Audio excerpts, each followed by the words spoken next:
This week's episode, we unfortunately don't have any boat work to bring you itself, but we did take a trip home to Michigan to see family and friends. We thought our trip home would be the perfect chance to introduce you to our past, where we started, how we left to go cruising. We're going to answer those for you now. So we got our first sailboat when we were 26. We had been looking at purchasing property in the northern part of Michigan, something to do vacation-wise.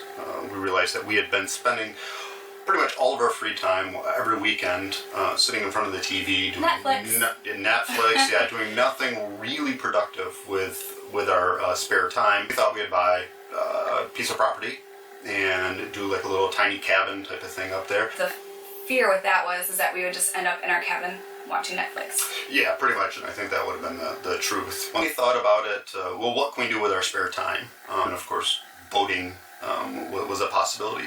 We live close to the lake shore, and this would give us the opportunity to have a kind of a lakefront house in an affordable price range. We thought about it. We thought about getting a powerboat. We come from powerboating country. We come from powerboating country and families. Yeah. So we thought, yeah, a quick ski boat or something like that. I don't think we ever stepped foot on a sailboat before we bought ours. No, never been on a sailboat in our view. Never really looked at one. I got on the internet, got on Yacht World, and searched for some boats. Then found the Hunter 240 that we ended up purchasing. We bought this little Hunter as a good starter for us. And we ended up purchasing a mooring in Muskegon, Michigan.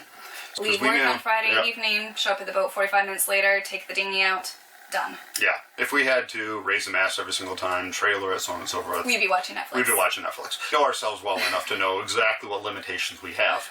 We sailed it, we enjoyed it. I enjoyed it more than she did because she had to steer all the time because I can't steer a boat. No autopilot on that boat? No autopilot on that boat, but it gave me something to do. I was able to tweak the sails and play with all that stuff, and it gave us a good feel for what we wanted in the next boat.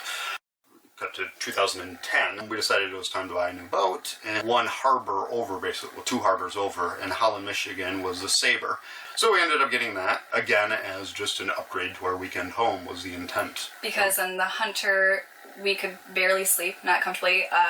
Our head was a porta potty with a curtain, and there was no galley and no water, and it was really camping, like with no accessories or facilities. So it was time to upgrade. We started outfitting it, started putting the toys on it, so on and so forth. We thought, well, you know, maybe we should think about cruising. I'd been reading Bumfuzzle and Slapdash and some of the other young cruisers that had gone before us. I spent a lot of time at work playing on the internet, and it looked like an obtainable goal for us. Just for a year or two, that's what the plan was. We'd go down the East Coast, go to the Bahamas. Turn around and resume our lives. Yeah, jobs. So we'd put our house up for rent, maybe, and return to it a couple years later. So that was the initial plan. We figured, well, this is our chance to go out and see things, to see the world. So we might as well go a little bit further. So we thought the Caribbean, and just kept pushing it further and further and further. After reading some of the blogs and forums, you wanted to do a circumnavigation, and I was quite afraid of blue water sailing at the time, so what part of it was it took a while for him to talk me into getting further than the Bahamas or the Caribbean, where you're just a hop, skip, and a jump away from the next island. It's really beneficial being able to start in Florida or starting somewhere along the East Coast. So once we knew that was our plan, and once we knew that we'd be gone for probably more than 2 years, is when we really had to start saving and planning to put this all into motion. Our lives when we started, we've been dating forever since we were in high school. Yeah. And so instead of like going off to college or university and like getting an apartment, we stayed local, actually kind of just to be by each other. Yeah, that was really the thing, is we didn't go off to school because of each other. So we didn't incur the debt, and we were able to start, at least I was able to start my career young. We stayed at home with our parents until we were 20. The goal was to purchase our first home by the time we were 21, and we succeeded. We were very fortunate to be able to do that. That was a big part of it, the fact that we did not have the debt, the student debt. It was a good preparation for us to save and prepare for the next step. And through that cycle, we were used to saving, because as soon as we turned 21 and we moved into this 3-bedroom home that was absolutely empty, and it had no lawn and nothing because it was brand new, at that young age, knew what it was like to make sacrifices to save up for something bigger, because we had to sacrifice vacations so we could put in a lawn, sacrifice a new wardrobe so we could buy furniture. So by the time we were maybe 24, we had already put all that money into our home, and we were kind of used to living where you frugally where that money went into the bank account instead of on material objects, well, unnecessary material objects and some other activities. Really, it's once we decided that this is what our goal was, then we went hard at it. So for a few years there, we kind of knew that we had to go into hardcore saving mode, and it was more frugal than we'd ever been in our lives. I mean, if it wasn't an absolute necessity, it didn't get purchased, and every single cent that was available went into our savings account. At that point, then we decided we were going to sell our house. We ended up, of course, we sold everything that we had too. So cars went away, stereo equipment, TV, and that was all in our fun stuff. 2011, Yep. before we moved into your mom's house for a year. Yep, we're very fortunate that my mom would take us in. Thanks, Chris and Jack. Yep, thank you. So we ended up living with them for longer than we anticipated, longer than they anticipated as well. And they were way too kind and didn't charge us any kind of like rent, utilities. They just gave Matt his old bedroom back basically and said, "We're glad to have you here." Our careers were taking off. I had a couple of opportunities that financially would have been great, and we looked at purchasing a condo in the downtown area of Grand Rapids. Since our house was sold, we had the opportunity, and prices were low, and financing was low, and all these different things. So it was hard to still sit there and go, okay, we're gonna do this. We're gonna go. There was a lot of reasons to stay. Plus, our town that we had been living in just went through a huge boom, becoming like a metropolis that people would come from all over to see. We started a hot spot for people our age to live, and that was right when we were preparing to leave it. It took me a while to get used to the idea. I was the one that initially proposed it, but like most things, it was a great idea at the beginning, and then I decided I was on to something else. I wanted to become a pilot and take flying lessons.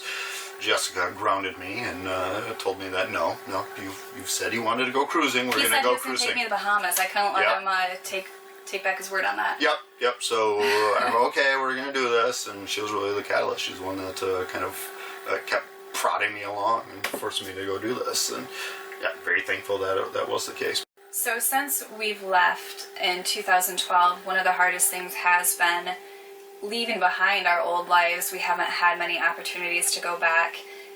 We had one back in 2013, just about a year after we left, when we were flying to South America to backpack for hurricane season, and due to super cheap flights through Spirit, we had to land in Fort Lauderdale, and we figured, why not go home to see everyone for about a week, and that was the last time we've been home. So since we left there in 2013, we hadn't seen any of our family or friends back then. It has been a little hard on us, so we've had our parents come visit us a couple times, luckily. Once we're actually sitting in one spot, which always happens to be Florida. We were planning on going back in for Christmas, but my grandfather ended up passing away. It was a good opportunity to sit there and get together, say one last goodbye to him, and get together with the family as well, which everyone would be, of course, around for that. We were really lucky that this past week we were able to go back, and it was our chance to go back and see family and friends and experience the city that we love and that we miss, and kind of do the things that we haven't done in a while, the normal things, the parts that used to be our life. Unleashed on our hometown, we quickly honed in on all the areas that were special to us in our previous life, or just landmarks in our city.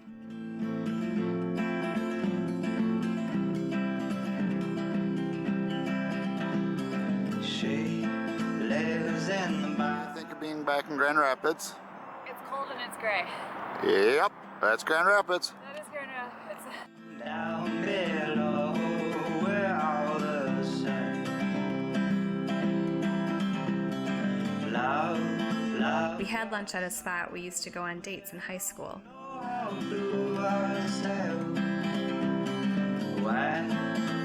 And pretended we were 17 again by taking a whirl on the giant tire swing. My mother, my mother.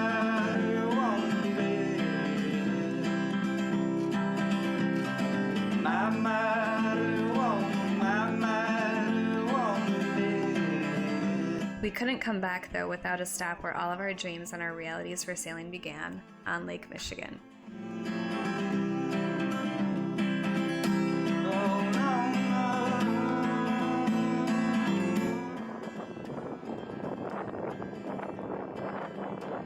Yay, I love Lake Michigan. It's so cold. It's so windy. Man, I can't wait for the Arctic. For wherever we roam in the world, these areas will always hold a special place in our hearts. For a few of you that have been following the actual blog for a few years will know that I do get into my beers, and I've even started a world beer tour where I try and sample as many local beers from every country we visit as possible. And now that we have been back in the States for about 2 years, I thought that my beer tour was going to kind of end until I realized that, of course, the States have all of their microbrews too. So throughout Florida and other places, I have been collecting some microbrews. And now that we've come home to Grand Rapids, which has been listed as Beer City USA, so as I visit some friends downtown today, I decided to pop into Grand Rapids Brewing Company, one that I don't think was here the last time we left, and just kind of check out what they have. I unfortunately don't have time to sit down and sample all of them, so I decided to get a couple to go. And without really even knowing much and just kind of going by names, I have chosen a John Ball beer, which is named after our local zoo and a place I used to frequent a lot as a child. And then, because I'm a girl and I love my fruity things, I have also gotten the Mango Blonde. So I'm adding to my world beer tour. These things are going to come back to Florida, enjoy them on a nice hot day. I just wish I had more time to spend in Grand Rapids and enjoy all of the new microbrews that have popped up, but we'll just have to keep seeing what we can do about that. There was lots of time spent visiting family, and on one occasion to visit Matt's sister, I took over the bar at the restaurant where she works. Well, that's fine. Take it so you have a stop. Yeah, there you go. no, over your shoulder. Like a video. There Is it a video? Yeah, what am I supposed to do? You tell me, you're the bartender. Oh, yeah. Take that off. Have you never seen a more cocktail?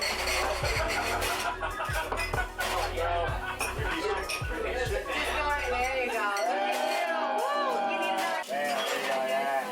Then you grab one and You need to find a well. cheers. And you got to drink it up. Everybody. Come on. Oh, that's not good. That does not look good right now. I can do it one Oh, more. yeah. 6 hours. Going to jail. Gotta have it bad, make it look like she did it.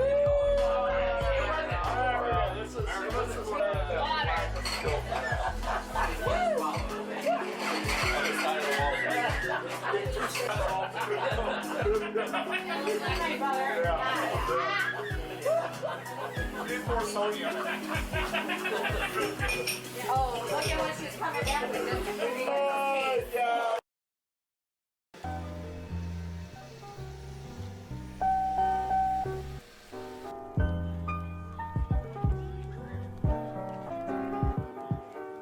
I wanted to do one thing during our winter visit back to Grand Rapids, and that one thing was to come ice skating downtown. So Matt and his family have been kind enough to oblige me to come out so we could do this for a little bit.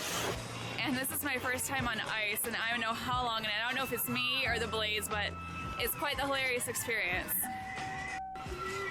Matt knows what he's doing. So apparently it's not the blades, it's me. No, it's the blades.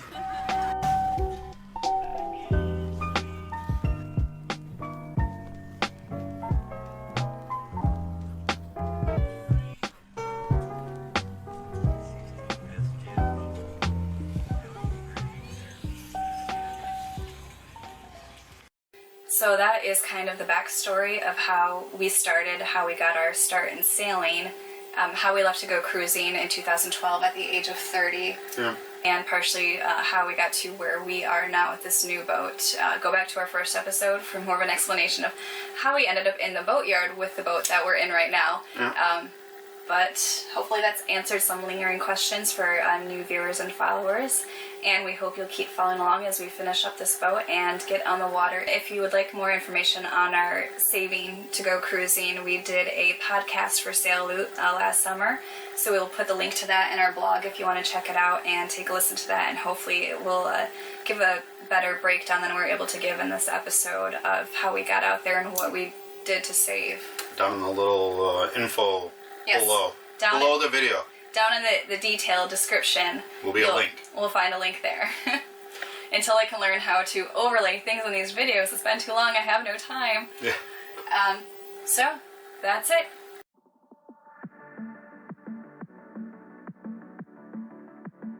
Join us on our next episode, where we begin making our hard dodger from scratch.